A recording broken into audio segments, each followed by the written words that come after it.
Hello and welcome to the Organic Gardening Podcast. I'm Sarah Brown and I'm joined by Chris Collins. We both work here at Garden Organic. We're here to give you advice and tips on organic gardening. This month, it really feels like spring is starting and you're probably raring to get out and growing. Chris and I talk about seed sowing, helping you to get perfect results every time. We talk about compost and some of those jobs which give you a head start before the busy growing season. Each month we're joined by a guest whose life is shaped by gardening, and this month I meet award-winning garden designer and Gardener's World presenter Mark Lane. If one person does one thing in their garden and then everybody else can do one thing, then adding all of that up together will make a tremendous difference to our flora and our fauna. And finally, our post bag always brings interesting questions. We discuss planting direct into no-dig raised beds, how to line a hanging basket in the most sustainable way, and ideas for exciting different veg to grow. But first, a quick reminder that this podcast is supported by our brilliant sponsors, the Organic Gardening Catalogue. Whether you're ready to take your first steps into organic gardening or planning your next plot, organiccatalogue.com is the right place for you. They're proud to offer a complete range of organic gardening products from seeds and plants to equipment. This month they suggest trying a seaweed supplement called Chase SM3 Formula.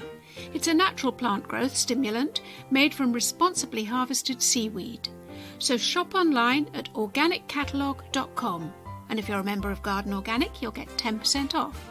Now I'm off to the virtual potting shed to join Chris. Morning, Chris. How are you?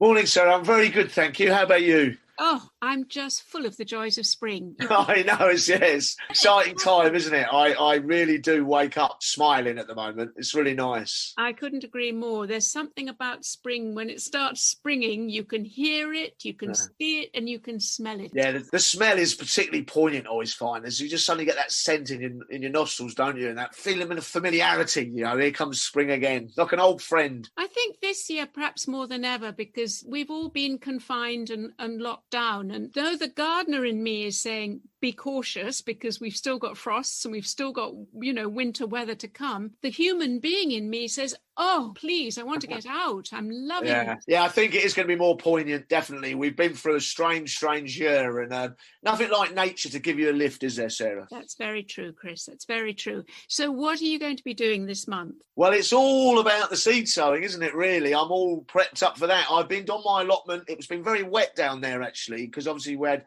very cold period and then it was raining quite a lot in London, and so I've been kind of staying off it. I don't want to destroy the soil structure by walking all over it, so I've been staying off it, but I've had some nice sort of sunny days and quite nice temperature, so I'm just getting everything prepped really. I've been in my polytunnel, I've cleaned all that out, I've got my potting bench ready, I've obviously got all my seeds to sow, so I am chomping at the bit really. You do make an important point. I've got to be not too overexcitable in case we get caught by a late cold snap, which is obviously par for the course with the British weather. I think we should talk about seed sowing because I'm guessing everyone is keen to do it, and it's one of nature's miracles, I know. Seed sowing should be so simple, and nature herself gets it right, so why do you think us gardeners are so scared of it, and what goes wrong? I wonder, Chris, let's just have a little seed sowing masterclass, shall we? Yeah, certainly. You can sow some seeds at the moment. I'm putting my chilies in, my peppers, my aubergine, and what I've done is I've cleaned out my propagators. So I have a set of propagators at home. I make sure I wash them thoroughly so they're all sterilised, nice and clean. I then choose, I've got a very good peat-free compost. It has to be a seed compost. None of this multi-purpose, none of this potting compost. Seed compost is very low in nutrient and it's just a perfect, very crumbly, perfect bed. I'll then take the seed tray and I'll fill it up to about 1 centimetre from the top, and then I will sieve over the top of that. A sieve is a very important item for my seed sowing. So I've got a really crumbly layer. I then take a thing called a tamper. A tamper and a sieve. Well, I love those names alone. And I'll gently firm down that soil. So if you can imagine, seed tray with a really level, nice, gently firmed seed surface, and all those seeds are going to sit on top and make sure they make proper contact with the soil. I get nice even germination. I will then what I call snake the seed. If I'm sowing quite a lot of seed, which means I start in the left-hand corner, I go up the seed tray, and then I come down and I go across, up and down and across, up and down and across. That gives me even distribution. And then take my sieve again, and I sieve over the top of it just to cover those seeds up, okay? And there I have a perfect crumbly seed bed for my seeds to germinate in, all of them contacting the soil properly. And then, of course, I will label and date so I know what's going on, because I plan to sow a lot of seeds this spring. And watering? Yeah, well, watering, I've got a good little tip for that. I will take them out onto the balcony. The important thing about watering is you don't wash out all your good works. You've got this lovely tray of seeds. I then take a can with a rose on it. I turn the rose upwards, so it's facing upwards, okay? I then start away from the seed tray. I go over it and back over it again. And what happens is this water comes out very fine and upright, and so you get this like very gentle shower over the soil surface. Nothing gets washed out. Everything's in place. Gives it a good drink, and then you're away. It sounds so simple, Chris. So from what you're saying, I'm going to highlight what I think can go wrong and what people feel nervous about and why sometimes seed sowing doesn't work. First of all, you made the point about the potting mix should be well firmed down. And that's important. And if you haven't got this thing called a tamper, you can actually use the back of your hand or your own fist, just something to press that potting mix well down. You don't want air pockets, so that these seeds and their little tiny emerging roots get contact with the soil. The other thing you mentioned about using seed compost as opposed to general potting compost, and that's absolutely a must because it's much, much finer. Again, you won't get the air pockets. Is it too wet or too dry? I like your idea of watering with a rose, Chris. I tend to water my compost before I sow because I have to say the number of times I've watered and all the seeds have just come up and have been washed out by the watering. So I make my compost moist before I sow the seeds. Then it's the tiniest bit of watering afterwards, and that way the seed is resting in damp compost. And then finally, the other important thing is when you're sowing indoors is to make sure that you have sufficient light. For when the seed germinates, then it's got light to grow. If you don't have enough light, it'll get what's called etiolated, which means the stem gets very long and thin and pale, and it probably won't form good roots underneath the soil. Do you agree, Chris? Yes, definitely put it in the lightest situation you've got. And also I would stroke and turn, which is quite important because you're indoors. I mean, this maybe not necessarily applies to someone who's lucky enough to have a greenhouse because you get level light levels. And I think that, but with it indoors, like in my office, I put them all in my windowsill in my office, is every day I turn the tray.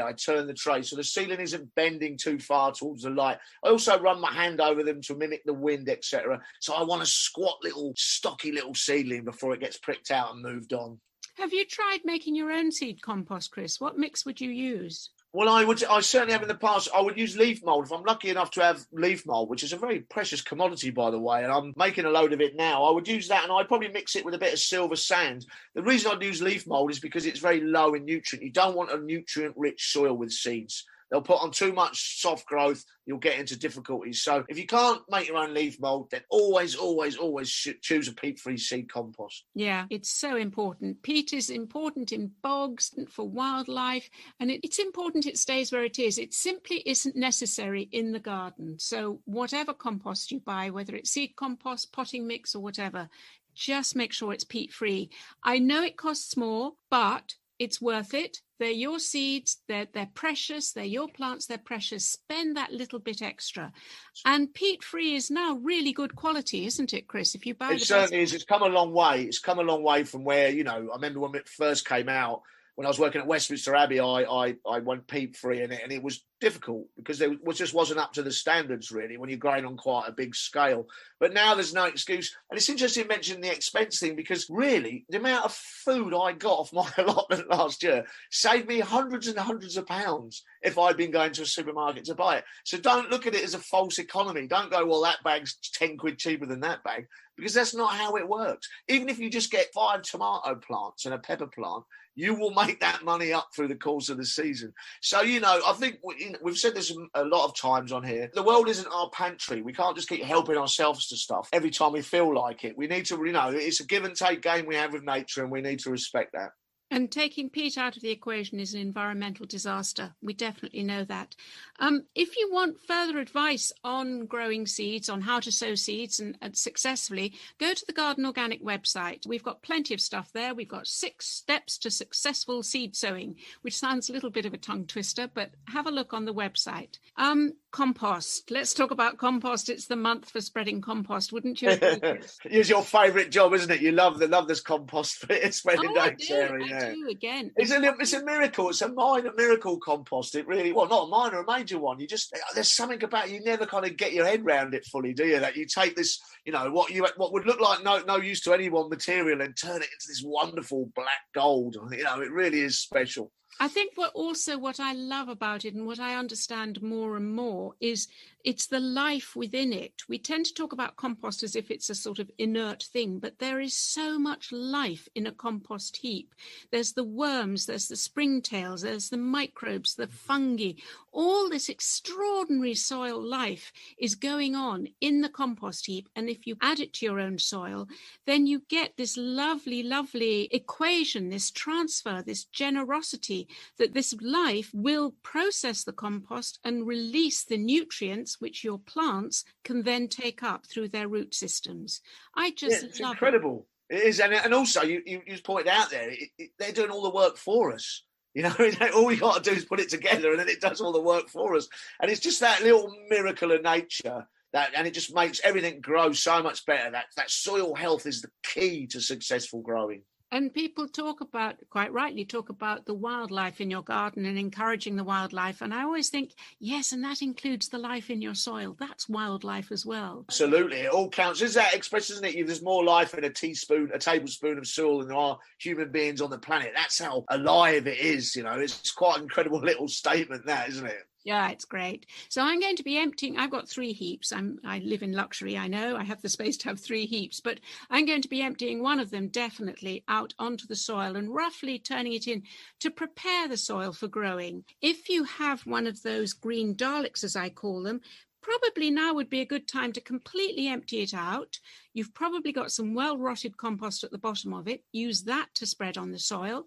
Put anything that hasn't rotted down back into the bin and then keep adding to it. Yeah, sounds perfect. I mean, the way to think about compost, especially when you spend all that time getting it to form, is it's like a very valuable source. Don't go throwing it around willy-nilly. Really think about where you're putting it, where you're concentrating it. It's our biggest asset in many ways. And it's a slow release as well. The nutrients are released slowly as the soil life works, as the compost life works. So it's not like you're giving your plants an instant boost like an artificial fertilizer will. Uh-huh. You're actually building in a slow release all through the growing season, which is why now is a good time to actually put it in. Yeah, and let the worms take it down. I'll have a couple of beds I'm going to spread it on. I'm going to let the worms do the work. I'll put it on the top, let them pull it all in for me.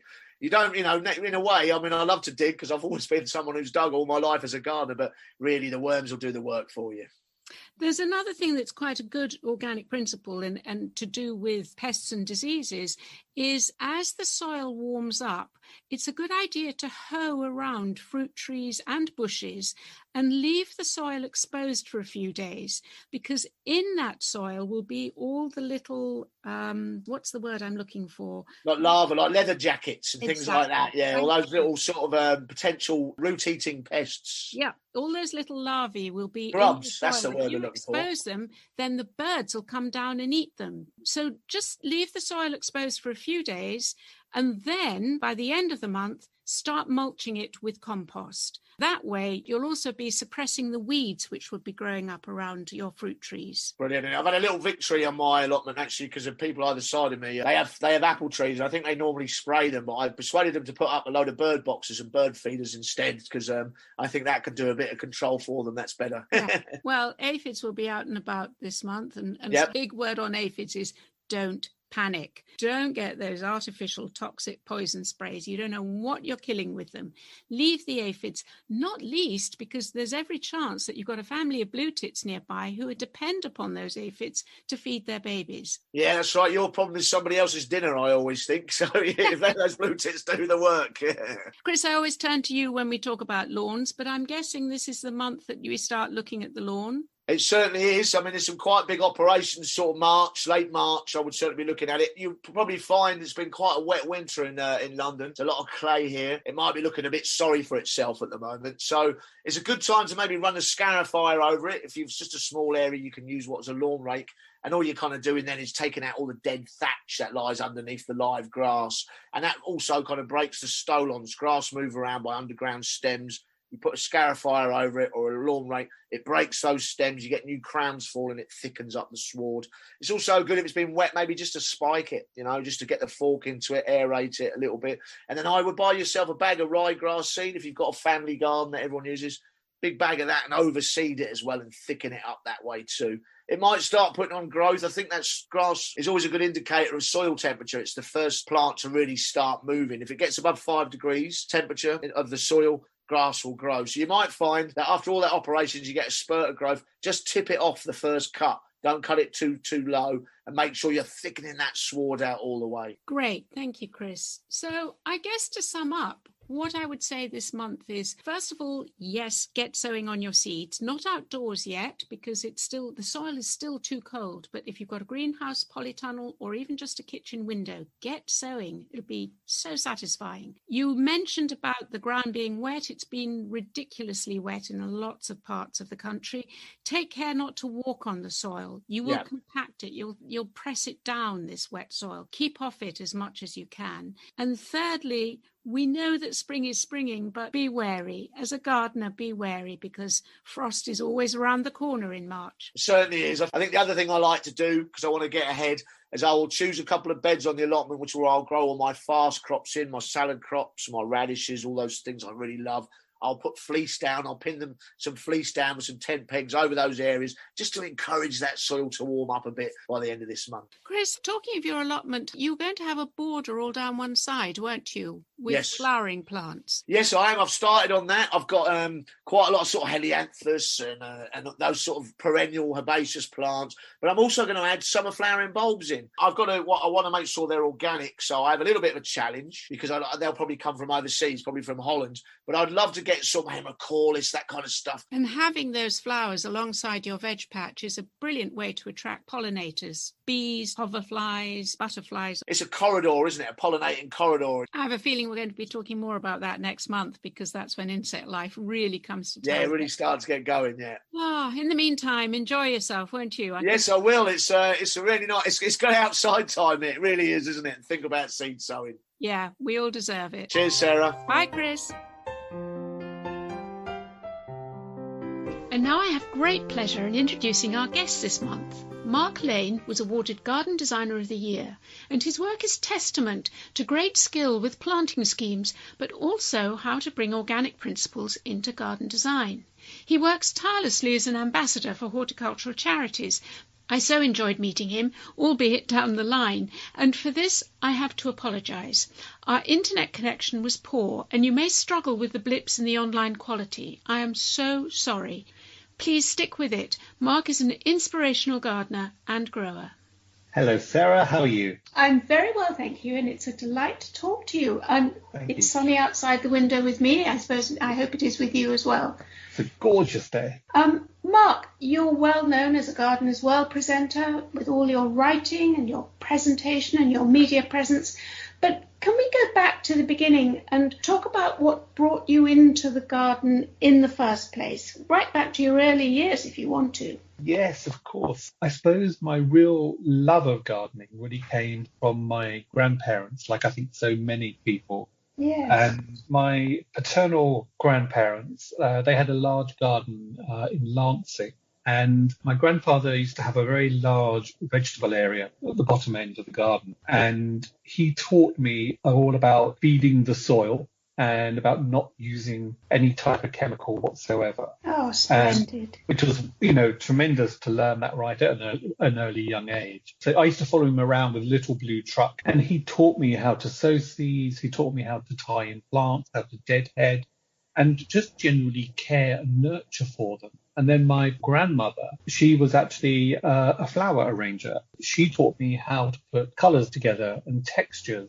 They really sort of, I suppose, led my way into gardening. I do think there is that, sorry to interrupt, but I do think there is that magical relationship between grandparent and child. And whether it's because the grandparent has more time than the parent. Very much so. And I think it is that. I think it's that fact. When you go to your grandparents, it's a very sort of special moment as well. And being able to be taught by them, I think, is a lovely way of sort of sharing knowledge and sharing skills between the generations. And And they I love love doing the sharing, don't they? That's the They great gift really that they do. bring. They really do. So that was my sort of earliest memories when it came to gardening. I actually grew up in an apartment in Hove, and we used to have communal gardening spaces outside. And just one day I said to my mother, can we go out and maybe just plant something? And I think it was probably something like petunias or pansies back then. And she said, yeah, I'm sure we can do that. Because gardeners used to come in and mow the lawns, and there used to be these very sad looking circular beds that just had a single rose in the centre. And I just thought, I kept thinking to myself, and I must have been about 7 or 8 years of age. And I just said to my mum, can we go and do this? And she said, yes, I'm sure we can. So we did. What a lovely mum. And exactly. And then remarkably, within, I would say probably about 18 months to 2 years, every single apartment had their own little area within the garden. How fantastic. So an early example of community gardening happening. Absolutely. So, I mean, this was sort of early to mid 70s. It was a lovely way of getting to know the neighbours. And I used to love just sort of popping out there and having a cup of tea with them and just having a good old chat. Well, that brings me very neatly, actually, onto your own garden designs, because you've recently been awarded Landscape Garden Designer of the Year. Is that right? Correct. Yes, that's right. Yes. Which is fantastic. I'm really thrilled for you. Congratulations. And I wanted to ask you, for you see the garden from a wheelchair height, and that gives you a different perspective. So you're seeing plants at a different level to someone who is standing. Yeah, absolutely. Most of the time, people, when they go into the garden, if they're not gardening, will go out and just sit down and, with a cuppa and just sort of have a nice chat with someone. But for me, I'm always and constantly seeing the garden from that level. And it's been a wonderful experience, actually, because I can now, especially, I design in layers. So I design both in vertical and horizontal layers. And what I mean by that is obviously horizontal layers will do, you have the ground, then you have your bulbs, and then you have herbaceous shrubs and trees. But on a vertical layer, it's about seeing perspective, and it's about also seeing how, again, those plants work together, but at different rates and also at different height. I think that because of that, it is a unique perspective, because I have this sort of slightly different askew view on looking at plants. And I hope anyway, that when the clients obviously see the gardens and they see their planting come up, that they can see all these different layers coming through quite clearly, purely because of my lower position. It gives an added depth. Is the concept of organic and sustainability, is that important within your garden design? Absolutely. So for me, every single garden should follow the principles of sustainability and biodiversity. And when clients especially sort of ask, well, what does that actually mean? And I say, well, if we think of it in simple terms, it's really sort of a lot of it is common sense. It's about retaining sort of existing vegetation and habitat wherever we possibly can. It's looking at the types of soil that we've got and working with those soils rather than introducing a whole load of new soils.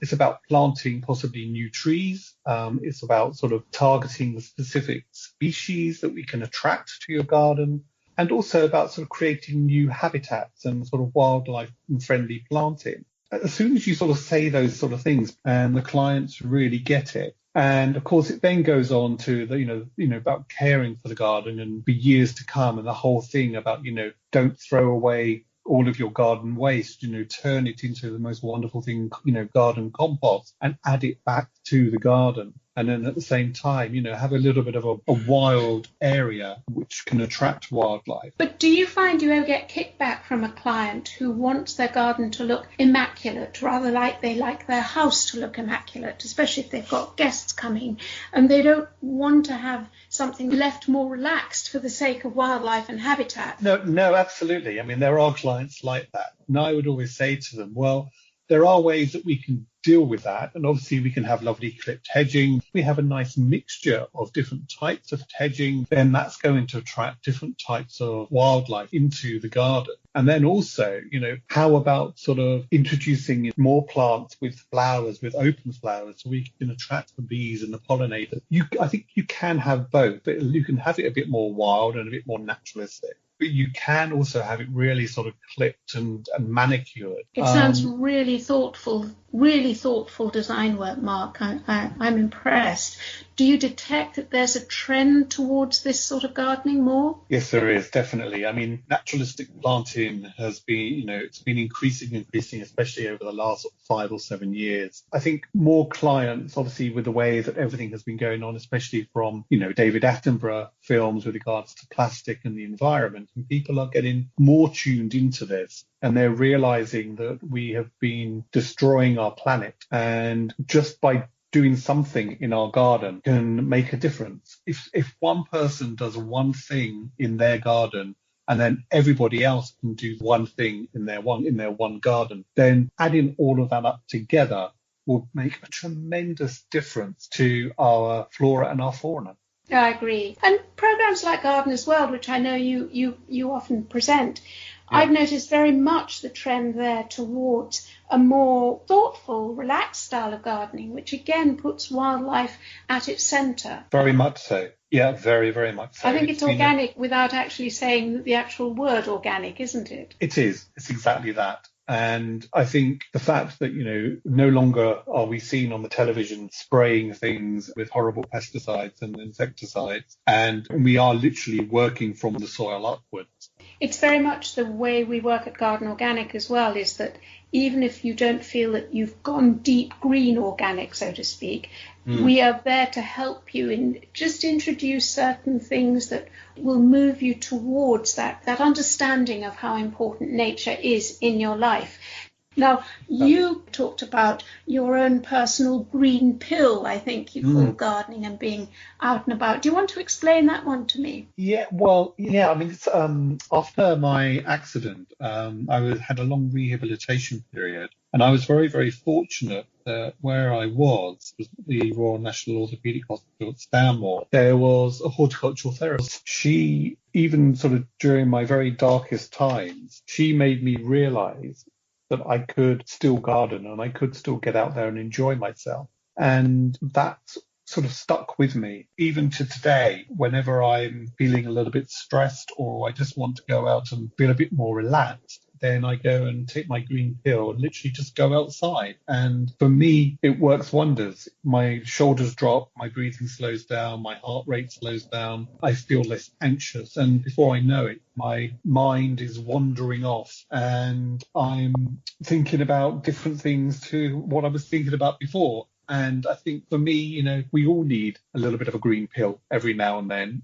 I know not everyone has a garden and not everyone, has a large public park nearby, but even just houseplant, if people have houseplants and they care and nurture for those, that in itself can be their green pill. And for me, it has really helped both my mental and my physical health and well-being. It's the nurturing I'm getting partly, isn't it? It's nurturing, it's looking after something and watching it grow, despite whatever your own personal circumstances are. Absolutely, very much so. I mean, after my accident, as I said, I went through some very dark places and I thought that there wasn't a light at the end of the tunnel.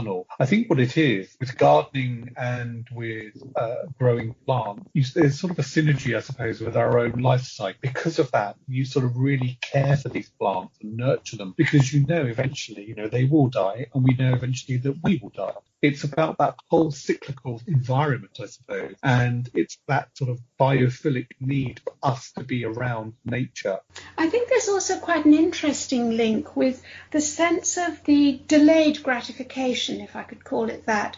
At Garden Organic, we worked with drug and alcohol dependency unit, and helping people to understand that you don't get an instant fix, that it's an act of faith when you put those seeds in the ground, that there's going to be a period of nothing happening and then they will germinate and then you'll see the fruits of your labour.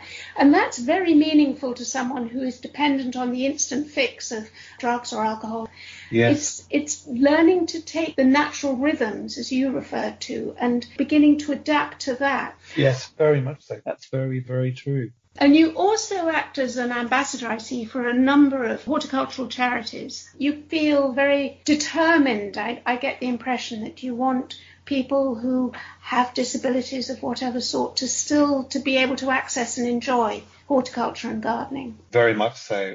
I'm a great believer in showing the word ability in disability. A wonderful example of that is I visited one of the residences of Leonard Cheshire, and I was designing a garden for them. And there was a very physically disabled gentleman there, and he kept staring at this potted begonia throughout the whole of the chat. He was completely silent. I could see that the fact that he wanted to have a talk. And I said, "Do you enjoy being out in the garden?" And he said, "Yes." "Would you like to do some gardening?" And he said, "Well, I can't really do anything." And I said, "I'm a great believer that there is a gardening job that you can do no matter your level of ability. Are you able to move just your thumb and your first finger?" And he said, "Yes, I can do that." Brilliant. And I went and got the potted begonia off the table. "You can deadhead that begonia for me." He was absolutely amazed, and the smile across his face, well, it was an absolute picture, and it meant everything to me. And a sense of achievement on his part as well. Very much so.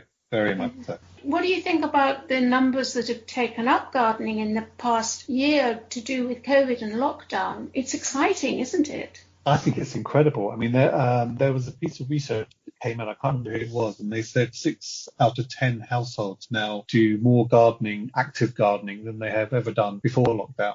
I think it's very exciting, and I think people have really started to get on to the whole thing about growing their own. It's brilliant for sort of educating kids about, where vegetables and fruit comes from rather than from a bag or a plastic container from a supermarket. But again, it's the same thing that you were referring to. Even if you just sow a few lettuce seeds or a few cress seeds and you watch them grow, that sense of achievement is so affirming, especially when you're in a difficult circumstances like lockdown. Absolutely. We know from, again, sales figures and research that millennials in particular have taken up indoor plants in a tremendous way. I think it's a wonderful thing, and I just hope that after lockdown it just continues. I know that people will go back to their busy lifestyles, but I have a funny feeling that they've reconnected with nature. That's been very, very important, and I think that no one will want to lose that. I agree. And even if you do have some disasters, and we all do, it doesn't matter how many experienced you are. That damn slug is out to get you. It doesn't matter whether you're a top gardener or not. You talk about playing with colours and textures and things. You actually, when you were younger, you studied art and painting, and that was an important part of your life. Yeah, very much so. So I was a very keen artist as a child. I used to always go into the countryside, and I used to paint landscape, wildlife and butterflies and flora. I really, really enjoyed that. And then obviously, O-levels and A-levels come along. And I then had to sort of decide what on earth I was going to do at university. And I was also a musician, so I was a flautist as well. And I had the opportunity to go to the Royal College of Music to actually become a professional flautist. But art won the day, and I went and studied art history at University College London. Oh, so you can go into the garden and play the flute. You can go into the garden and paint a flower. You're multi-talented. I'm so impressed. Thank you. As my mother says, I'm very creative, is the way that she always says it. Well, that will never leave you either. That's a great gift throughout your life, isn't it? Yeah, it is. Yeah, very much so. So where did all the writing come from? Because you do a lot of writing, and clearly you're also at ease with using words and being creative with them. I just love being able to describe things and explain things in a way which most people will be able to understand. Tell me about the book, the most recent book. I love this. This is The Royal Gardens. It is. It's Royal Gardens of the World, and it's a sumptuous exploration, I suppose, of 21 of the world's most celebrated royal gardens. These are gardens which I believe have had a great impact on garden history, garden design, gardening in general. Give us an example. Well, the other tricky thing was actually also coming up with the idea, what is a royal garden? Because a royal garden could belong to a huge sprawling estate, attached to a palace or a castle. It could be a personal garden such as Highgrove, or it could be a royal botanical garden. I fell in love with Herrenhausen in Germany. It's a beautiful royal garden. It's all on very much a level ground surrounded by water, and it's very, it's elaborate. It's got parterres, etc. But what I love about it is the fact that it's also moving with the times. Gardeners and the restorers and the conservators obviously have to be aware of people coming to visit. While they need to maintain that historical setting, they also need to keep up to date when it comes to things like planting. But, Highgrove was obviously a perfect example for sustainability and biodiversity and organic planting. I'm glad you mentioned Highgrove, because I was thinking, how can we possibly, within the same breath, think of somewhere like Versailles, for instance, which was designed to denote the power and absolute monarchy of Louis XIV. And then we get Highgrove, which frankly is quite domestic in the way it's presented. And what a statement that makes about our man who was born to be king, our future king. Absolutely. I mean, I think as he said, he's getting older. All he ever wants to do is just plant trees. But it's a very personal garden, but it's just, you're absolutely right in the sense that even though it is large, I think so many people can relate to it because it feels just like anybody's garden. The whole idea of organic principles and nurturing the countryside and nurturing the wildlife and nurturing the flora within his space is just absolutely marvelous. And you're absolutely right. And, for our future king, his love of nature and wildlife, I think, will shine through for years to come. And tell me, Mark, what do you do when you're not gardening? Does the flute come out, or does the paint pot? When I'm not gardening, I completely veg out, to be truthfully honest. I think because there's so much rattling around in my brain at any one time, I just need to completely veg. And that could sometimes just be sitting in the garden, or maybe it's just watching television. I find it difficult not to think about plants or gardening or design. I love the way you use the phrase veg out. I can't think of anybody more appropriate to use the word veg out when you're still thinking about gardening and growing and plants. I think it's brilliant. Mark, it's been a delight talking to you. It really has. Thank you very much indeed. You've given me a new perspective on garden design, and it's really nice to hear your thoughtfulness towards making garden designs more organic, more sustainable towards wildlife. Thank you, Sarah. It's been a massive pleasure. Thank you very much indeed.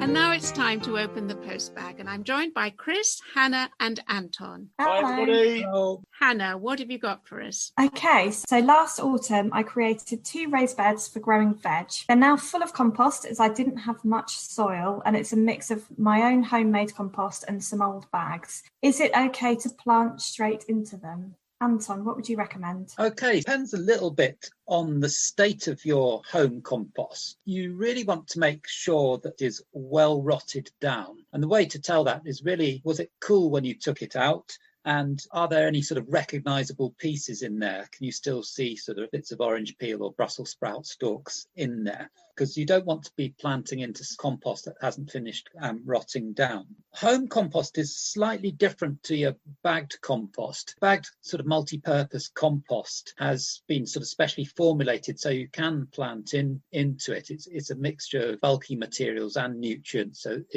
that would be okay to plant into. Chris, what would your experience of this be? Well, on my balcony, I tend to grow quite a lot of salad crops, quick crops, and I, obviously, if you've got a good compost in there that I've been growing plants in the season before, I would probably add a bit to it. I'd probably get a bag of seed compost, peat-free seed compost, and just dress the top of the pot by about 5 centimetres, and then I can sow those salad crops into drills into that pot. So it just means those seeds are in a low nutrition seed compost, and it'll give them a nice crumbly, easy start. The roots will get in, the shoots will come up, and it just gives them a kick start. I wouldn't try and sow any seed in anything that's too bulky or heavy. I think what I'd add to that is that I do very little sowing straight out into the bed. I tend to sow in the greenhouse in trays. And the reason I do that is because then I'm raising a plant which is quite sturdy, quite strong, which I then plant out.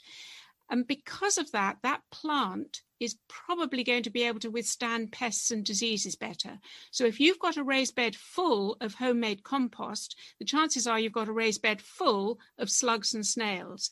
And so by having a sturdy plant, that should be able to withstand the attack of those slugs and snails. Yeah, I would go with that. I mean, especially if you're growing on a small scale, you've got the resources to be able to grow your plants a bit bigger before you put them out, and then they're a bit bigger and meaner and able to withstand the slug attack. So yeah, definitely good advice there.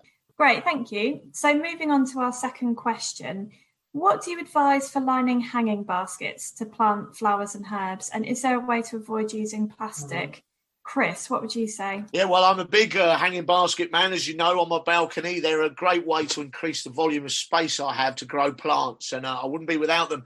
Absolutely no need for plastic at all. I would never put plastic into a hanging basket. My preference, I mean, there's a real myriad of choices out there now, but my preference always has been is I just love moss. I like to line with moss. And the reason is very simple, is I never plant just into the top of the basket. I plant in layers, almost like building a cake, if you like, a gâteau. So I plant through the sides, and moss is very easy, very easy to do that with. It's also very good at keeping the moisture around the roots. It's an indicator if it starts to dry out. I know the basket needs a drink. You have to be a bit careful about where you're getting it from. No going into woodlands and ripping up moss from there, because you might be damaging plants and destroying habitats. I think a great way is, if you know someone who's got a bad lawn and needs a bit of work on it and it's full of moss, go along with your springbok, your rake, and drag it all out of that lawn and use that, or get it from a sustainable source. I sometimes use a thing called sisal, which is like it's a plant, a wiry plant. It's a very wool-like substance. I can line that as well. And the same reason, moss or sisal, it means that the air can move in and out of the basket. You know, roots need oxygen, so you get a healthier plant as well. So my preference is moss, without a doubt. There are a lot of alternatives if you can't get hold of moss from a sustainable source. I've noticed that now there's a lot more alternatives that are using recycled materials as liners. So you can get recycled jute or coir, and they're all quite useful, because I guess what you're looking at is how easy is it to actually position it within the basket and to make cuts in it, so as Chris says, you can plant through them. What do they actually look like when they're empty and the plants haven't yet come to maturity? Have you got a horrible bright green, very artificial looking lining to your basket? So have a little think about the aesthetics of it as well as the practicalities. One year I used wool. It's a recycled product. It's from wool that can't be sold for other reasons. And I found that worked really, really well. It holds the water very well, and it's easy to plant through. Anton, what about you? My only experience is that often birds tend to find it a very useful material for nesting. So that's just something to be aware of. I mean, sometimes people have even suggested using straw. I don't think that's that practical, because it is very messy to use and birds will tend to pull it out. I do have two magpies that have set up. They're my neighbours, have set up in the tree outside my window, and they're nicking my moss all the time. But I don't begrudge them. I'll have to just top it up and put up with it. They are incredibly amusing to have around, I have to say. Fantastic, thank you. So moving on to the final question. So someone's written in to say that they're interested in growing something different this year. They're pretty confident with the usual veg, so potatoes, tomatoes, beans, etc. But they'd like to try something a bit more exciting. And what can we recommend? Anton? Yes, well, there's a whole myriad of exciting things that have been grown for years, actually, in the UK, particularly on allotments. I mean, I've looked around a lot of allotments in Birmingham and Coventry, and I can tell which country people are from just by looking at their allotment. Particularly the Jamaican people have a big tradition of growing, and you can see that they're growing this crop called callaloo, which is this really nice tasting spinach. Well, it's light spinach. It's actually an amaranth plant, and it's got a different texture to spinach. It's nice.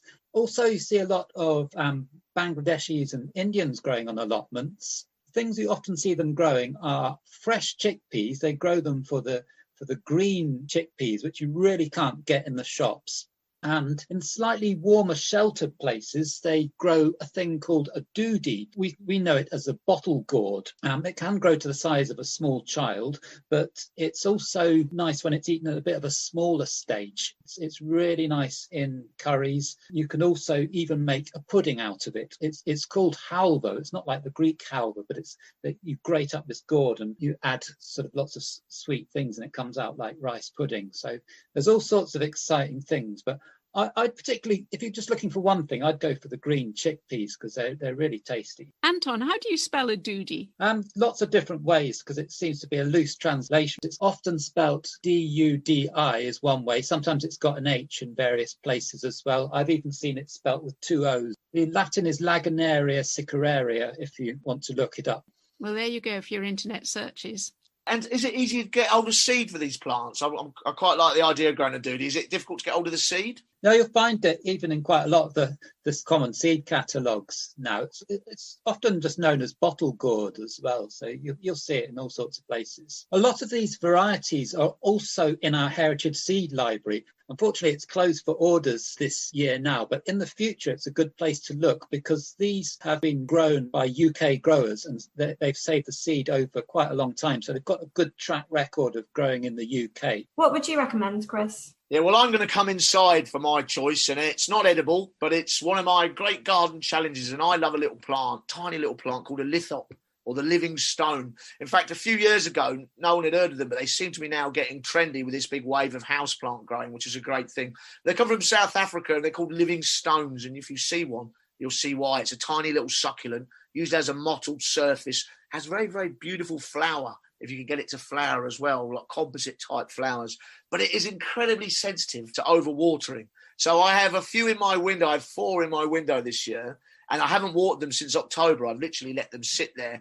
And if you give them a little bit too much water in the spring and the summer, maybe they can just turn up toes. In fact, one of them died on me in the winter, and I don't know why. I think it did it just to annoy me. It's a bit of a man versus plant challenge, me and the lithops, but they are just incredibly... Sometimes, you know that expression, small things in small packages, they're just one of those plants that pull you in. They're really fascinating little things. And Sarah, do you have anything a little bit different growing in your garden? Hannah, I'm ashamed to say I'm very, very unadventurous in my growing. But what I do tend to grow, and certainly for veg and fruit, are things that I can't get hold of as organic, or if they are organic, they're ridiculously expensive. So it's relatively simple things like raspberries, strawberries, asparagus.